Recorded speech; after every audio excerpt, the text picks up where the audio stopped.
नमस्कार दोस्तों, मैं अमन स्वागत करता हूं आपके अपने यूट्यूब चैनल एजुकेशन अप पे। आज के इस वीडियो में हम देखेंगे अंटार्कटिका महाद्वीप के बारे में और इसके हर एक फैक्ट को हम लोग मैप के जरिए देखेंगे, जिससे कि हर एक स्थिति आपको अच्छे से समझ में आ जाए। अगर चैनल को अभी भी आपने सब्सक्राइब नहीं किया है तो चैनल को सब्सक्राइब अवश्य कर दें। तो चलिए शुरू करते हैं बिना किसी देरी के। तो जैसा कि मैंने आपको बताया है कि किसी भी देश या महाद्वीप की स्थिति जानने से पहले सबसे पहले हम उनकी जलीय सीमाओं को जानते हैं।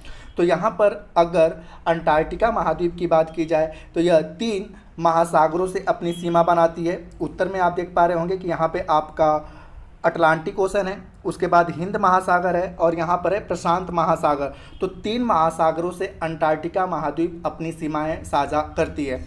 अगर छोटे सागरों की बात करें तो यहाँ पे आपको दिख रहा होगा रोज सागर, अमेंडसेन सागर, वेलिंगटन हाउस सागर और वेडल सागर। तो वेलिंगटन हाउस सागर और वेडल सागर। अब यहाँ पे अगर रोज सागर और वेडल सागर की बात की जाए तो यह आपके अटलांटिक जो है आपका आर्कटिक महासागर है, उसी का अटलांटिक महासागर जो है उसी का हिस्सा है रोज सागर और वेडल सागर। तो अटलांटिक महासागर का हिस्सा रोज सागर और वेडल सागर है। तो एक बार फिर से अगर हम देखें तो 3 महासागर अंटार्कटिका महाद्वीप से अपनी सीमाएं बनाते हैं। अटलांटिक महासागर, हिंद महासागर और उसके बाद प्रशांत महासागर। और छोटे जलीय सीमाओं की बात करें तो रोज सागर, अमेंडसेन सागर और वेलिंगसन हाउस सागर और वेडल सागर। और जैसा कि मैंने बताया कि अटलांटिक सागर के हिस्सा हैं आपके वेडल सागर और रोज सागर। तो आप इनकी स्थितियों को और अंटार्कटिका महाद्वीप के जलीय सीमाओं को अच्छे से समझ पाए होंगे। तो अब आगे की ओर बढ़ते हैं और उसी फैक्ट को यहाँ पे लिखा गया है कि इस महाद्वीप की भूमि 3 महासागरों से घिरी हुई है।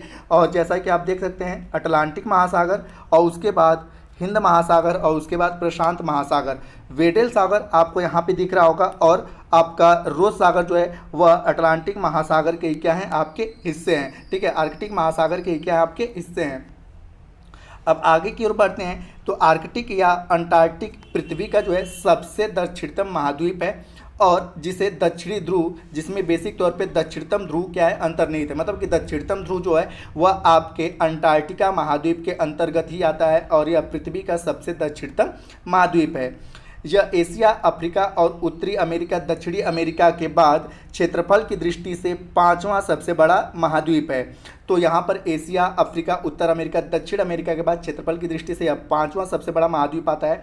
और अंटार्कटिका का जो 98% भाग है लगभग औसतन जो है वह 98% भाग औसतन 1.6 किलोमीटर या इससे मोटी बर्फ से घिरी हुई है।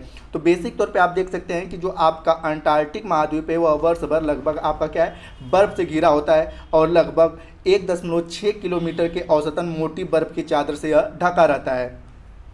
अगर पाल्मर प्रायद्वीप की बात करें तो पाल्मर प्रायद्वीप गर्मी में बर्फ के से कुछ हद तक मुक्त होता है और यह प्रायद्वीप अमेरिका के हॉर्न अंतरीप की ओर बढ़ा हुआ है। तो पाल्मर प्रायद्वीप की अगर बात करें तो आपको यहाँ पर दिख रहा होगा पाल्मर प्रायद्वीप।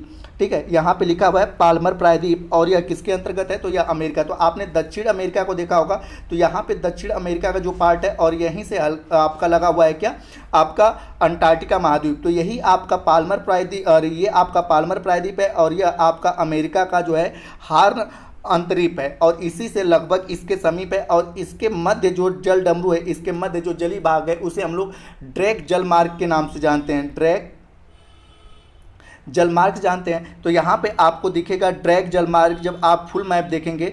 और यह ड्रैग जलमार्ग किसको जोड़ता है तो प्रशांत महासागर को अटलांटिक महासागर से जोड़ने का कार्य करता है और दक्षिण अमेरिका महाद्वीप को अंटार्कटिका महाद्वीप से अलग करता है। तो यही कह रहा है कि यह जो पाल्मर द्वीप है, ठीक है, यह जो है बेसिक तौर पे कि गर्मी में बर्फ से कुछ हद तक मुक्त होता है और यह प्रायद्वीप दक्षिण अमेरिका के हॉर्न अंतरीप की ओर बढ़ा हुआ है। आगे की अगर बात की जाए तो इस महाद्वीप की खोज सर्वप्रथम जो खोज का प्रयास किया गया था जेम्स कुक ने किया था, लेकिन कई लोग इस महाद्वीप के खोज का श्रेय जेम्स कुक को ही देते हैं, परंतु अंटार्कटिक वृत्त पार करने के बावजूद भी यह इसकी मुख्य भूमि तक नहीं पहुंच पाए थे।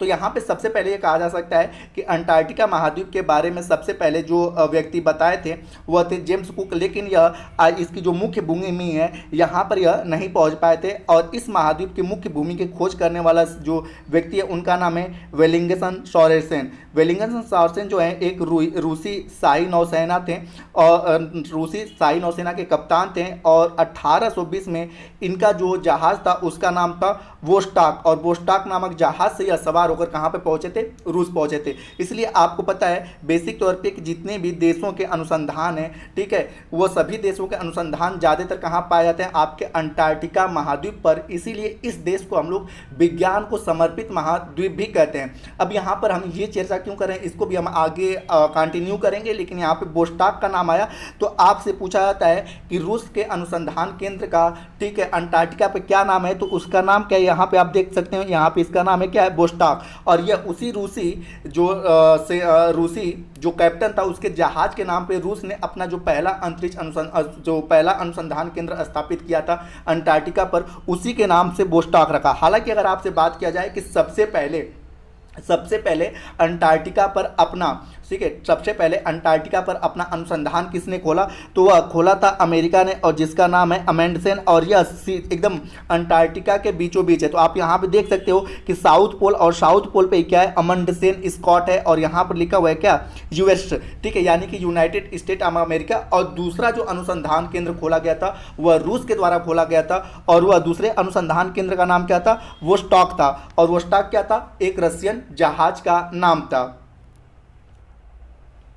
आगे की अगर बात करें तो अगर क्षेत्रफल की बात किया जाए तो क्षेत्रफल इसका जो है आपका, तो इसका क्षेत्रफल 1,40,00,000 वर्ग किलोमीटर है। यानी कि अंटार्कटिका महाद्वीप का जो क्षेत्रफल है वह 1,40,00,000 वर्ग किलोमीटर क्षेत्रफल में घिरा हुआ है। और अगर इसके जनसंख्या की बात की जाए तो यहाँ पर कोई अस्थायी आबादी नहीं रहती। यहाँ पर आप जितना भी देख सकते हैं, हम यहाँ पे भारत के मैत्री, दक्षिण गंगोत्री और भारत के बारे में बताएंगे कि मैत्री और दक्षिण गंगोत्री जो है भारत का अनुसंधान केंद्र है, जो पहले चालू था लेकिन वर्तमान समय बंद हो चुका है। वर्तमान समय में जो एक्टिव रूप में वह भारतीय, उसकी भी स्थिति दिखाएंगे।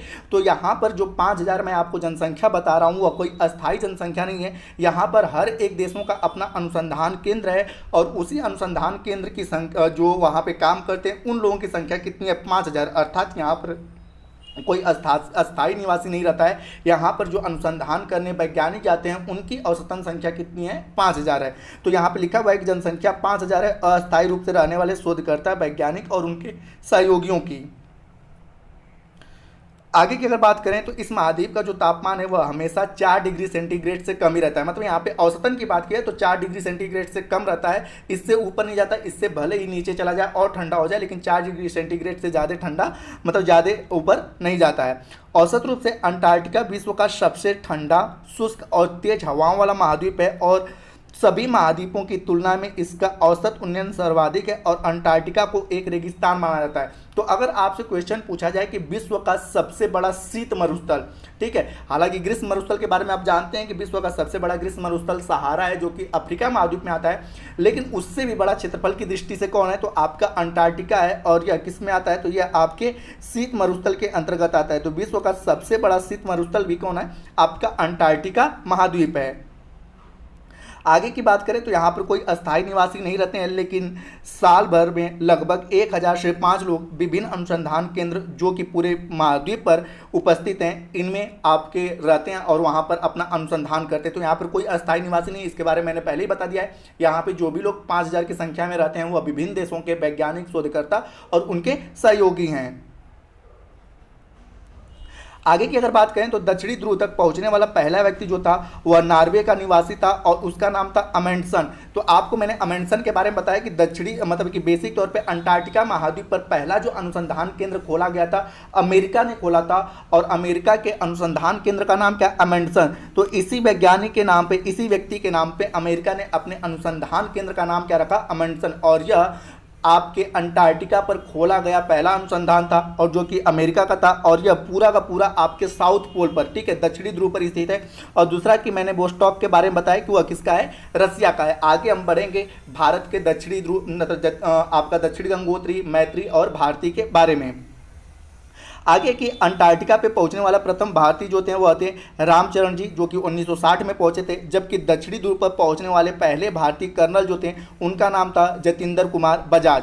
डॉक्टर गिरिराज सिरोही का नाम भी दक्षिणी ध्रुव पर पहुंचने वाले प्रथम भारतीय के नाम में माना जाता है। तो अगर दोनों में से पहले का नाम आए कि पहले भारतीय कौन थे, तो रामचरण जी का नाम हम लेंगे, लेकिन अगर रामचरण जी का नाम नहीं है तो हम यहाँ पर गिरिराज सिरोही का नाम लेते हैं। और अगर पहले कर्नल की बात करें तो इनका नाम है जतिंदर कुमार बजाज। अब यहाँ पे हम जानते हैं कि भारत ने इस महाद्वीप की भू संरचना पर मौसम, पर्यावरण, जीवाश्म, जीव जंतु, वनस्पति, खनिज आदि के वैज्ञानिक परीक्षण हेतु विभिन्न समय पर अनुसंधान केंद्र और प्रयोगशालाएं खोली हैं, जो निम्न है। जैसा कि सबसे पहले भारत का खोला गया अंटार्कटिका पे जो अनुसंधान केंद्र था उसका नाम था दक्षिण गंगोत्री। तो यहाँ पर आपको दिख रहा होगा जो पहला झंडा दिख रहा है भारत का, यह क्या है, दक्षिण गंगोत्री है। और यह स्थापित किया गया था 1983 से 84 के बीच में। और काफ़ी अधिक बर्फबारी होने के कारण वह अनुसंधान केंद्र बंद हो गया। फिर उसके बाद दूसरा अनुसंधान केंद्र खोला गया 1987 से 89 के बीच में, और उसका नाम रखा गया मैत्री। तो आपको जो दूसरा झंडा दिख रहा है यहाँ पे मैत्री लिखा भी है, तो यह क्या है आपका बेसिक तौर पे मैत्री। तो यह कब खोला गया, 1987 से 89 के बीच में। और दक्षिण गंगोत्री यहाँ पे लिखा गया है, और यह कब खोला गया था, 1983 में। तो भारत के द्वारा अंटार्कटिका पर खोला गया पहला अनुसंधान केंद्र था जिसका नाम था क्या, दक्षिण गंगोत्री, जो कि 1983 से 84 के बीच में खोला गया। और दूसरा जो 1987 से 89 के बीच में खोला गया उसका नाम क्या था, मैत्री। हालांकि मैंने आपको बताया कि यहाँ पर काफ़ी अधिक बर्फबारी होती है जिसके कारण यह दोनों अनुसंधान केंद्र बंद हो चुके हैं वर्तमान समय में। और वर्तमान समय में जो है सन 2006 में नवीन शोध केंद्र जिसका नाम रखा गया भारती, यह जो है प्रिट्ज बे के निकट लार्मन्स हिल में बनाया गया है। और इस केंद्र में परीक्षण की शुरुआत 2012 से हुई। तो यहाँ पे आप दिख रहा होगा भारती। तो अगर हम बात किया है तो वर्तमान समय में दक्षिण गंगोत्री और मैत्री दोनों के दोनों अनुसंधान केंद्र बंद हो चुके हैं। वर्तमान समय में अंटार्कटिका पे जो भारत का अनुसंधान केंद्र वर्किंग पेज में है उसका नाम है भारती, और इसकी स्थापना की गई थी साल 2006 में। और यह वर्किंग फेज में कब आया, वर्ष 2012 में। तो आप इन तीनों की स्थितियां आप अंटार्कटिका महाद्वीप पर देख सकते हैं। अब आगे यहाँ पर कि जो कुछ प्रमुख हैं उनके बारे में, तो यहाँ पर आपको मैत्री और दक्षिण गंगोत्री दिख रहा होगा जो कि भारत का है। उसके बाद मैंने बताया कि इस पे खोला गया पहला जो अनुसंधान केंद्र था वह अमेरिका का था। यह चीज़ें कब शुरू हुई, तो थोड़ा सा आपको स्टोरी बताते हैं कि आपको पता है कि अंतरिक्ष में जाने वाला जो पहला देश था वह था रूस। और इसी होड़ में रूस और अमेरिका में आपस में कंपटीशन चल रहा था। तो अमेरिका ने सोचा कि अंतरिक्ष में पहले वो कहें, तो इस होड़ में लगे हुए तो अमेरिका ने दक्षिण ध्रुव पर पहुंचने वाला और अनुसंधान केंद्र स्थापित अपना किया। और इस प्रकार से दक्षिण ध्रुव पर अनुसंधान केंद्र स्थापित करने वाला पहला देश बन जाता है अमेरिका। और वह सीधे एकदम दक्षिण ध्रुव के मेन पोल पर, साउथ पोल पर अपना अनुसंधान केंद्र खोलता है जिसका नाम क्या है, अमेंडसेन स्कॉट। यह अमेरिका का है। और उसके बाद अमेरिका के बाद दूसरा जो अनुसंधान केंद्र खोला गया दूसरे देश के द्वारा, रसिया के द्वारा, जिसका नाम रखा गया बोस्कॉट। और उसके बाद आप देख सकते हो कि यहाँ पर हर एक देशों का अलग अलग अपना क्या है, अनुसंधान केंद्र है। हर एक देशों का अपना अलग अलग अनुसंधान केंद्र है। तो यहाँ पर हर एक देश अपना अनुसंधान करने के लिए जाते हैं, इसलिए अंटार्कटिका महाद्वीप को एक अन्य नाम से जाना जाता है और उसका नाम आता है विज्ञान को समर्पित महाद्वीप। तो अगर आपसे एग्जाम में पूछा जाए कि विज्ञान को समर्पित महाद्वीप किसे कहा जाता है, तो अंटार्कटिका महाद्वीप को कहा जाता है। हालांकि सामान्य दृष्टि से अगर जाना जाए तो यहाँ पर जो बहुत ज़्यादा पूछा जाएगा तो भारत के दक्षिण गंगोत्री, मैत्री और भारती के बारे में पूछा जाएगा, जिसका कि मैंने आपको मैप पे स्थिति दिखाई। और यह पूछा जा सकता है कि सबसे पहले अपना अनुसंधान केंद्र किसने स्थापित किया था, तो अमेरिका ने, जिसका नाम क्या है, अमेंडसेन है।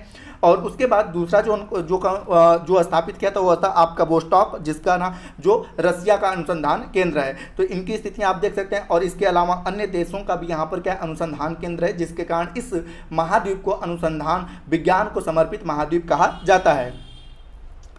अब आगे की ओर बढ़ते हैं कि शीत और ग्रीष्म ऋतु में महाद्वीप का अलग अलग आकार होने के कारण इसे गतिशील महाद्वीप भी कहा जाता है, क्योंकि मैंने आपको बताया था कि यह महाद्वीप लगभग पूर्ण रूप से इसका 98% भाग क्या है, बर्फ से ढका हुआ है। तो जिसके कारण जैसे ही ग्रीष्म ऋतु आती है तो इसके बर्फ पिघलते हैं, तो यह क्या होता है, गतिशील होता है। इसकी आकार क्या होता है, बढ़ता और घटता रहता है, और इसी कारण से इसे गतिशील महाद्वीप भी कहा जाता है। तो अगला ये पूछा जा सकता है कि गतिशील महाद्वीप किसे कहते हैं, तो अंटार्कटिका महाद्वीप को। अब आगे की समुद्र तटों से बर्फ के बड़े बड़े टुकड़े टूटकर समुद्र में तैरते रहते हैं, जिन्हें हिमशैल कहते हैं। और ये हिमशैल जो होते हैं वह मीठे पानी का भंडार है। तो यहाँ पर सबसे अधिक मीठे पानी का भंडार भी कहाँ पर स्थित है, तो अंटार्कटिका महाद्वीप पर। आगे की अगर बात की जाए तो अंटार्कटिका महाद्वीप में जो है बर्फ की 19 मीटर मोटी परत के नीचे वीदा नामक अत्यधिक खारे पानी की झील मिली है। तो जैसा कि मैंने बताया कि अंटार्कटिका महाद्वीप है और इसके नीचे 19 मीटर, अगर 19 मीटर नीचे जाने पर वीदा नामक, ठीक है, एक झील मिली है और यह सबसे अधिक खारे पानी की झील है।